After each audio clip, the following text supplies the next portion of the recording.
One of my greatest moments in my career was sitting in the audience at our $1 Million Protege Leadership Retreat in Dallas this year, listening to 27 speakers from last year train on all aspects of the curriculum. And they shared how evolved they became through the process of participating in the program.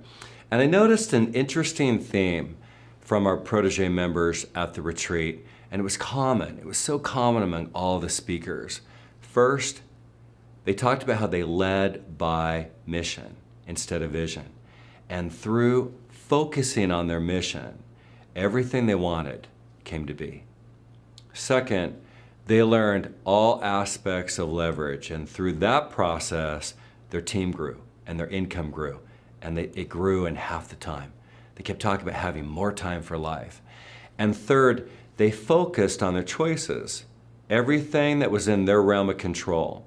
And through the Protege program, I always share the power of being in your own business instead of God's business or others' business.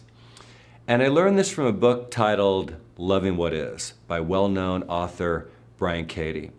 And in her book, she has a section called Staying in Your Own Business. And she writes, I can only find 3 kinds of business in our world: mine, yours, and God's. And for me, God means reality, because God rules.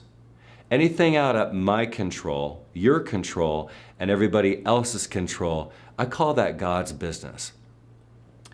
And she went on to say that much of our stress comes from mentally living out of our own business. She says, when I think, you need to get a job, or I want you to be happy, or you should be on time, or you need to take better care of yourself, I'm in your business. When I'm worried about earthquakes, floods, war, or when I will die, I'm in God's business. Now, if I'm mentally in your business, or I'm in God's business, the effect is separation. And Brian Cady goes on to say, I noticed this early in my life when I mentally went into my mother's business, for example, with a thought like, my mother should understand me. Why doesn't my mother understand me? And I immediately experienced a feeling of loneliness. And then I realized that every time in my life that had felt lonely or hurt, I had been in somebody else's business. Well, if you're living your life and I am mentally living your life, then who's over here living mine? We're both over there. And being mentally in your business keeps me from being present in my own. I'm separate from myself, wondering why my life doesn't work. And then she wanted to say, to think that I know what's best for anyone else is to be out of my business, even in the name of love. It's pure arrogance. And the result is tension, anxiety, and fear. Do I know what's right for myself? That is my only business. And let me do that work before I try to solve your problems. If you understand the 3 kinds of business enough to stay in your own business, it could free your life up in a way that you can't even imagine.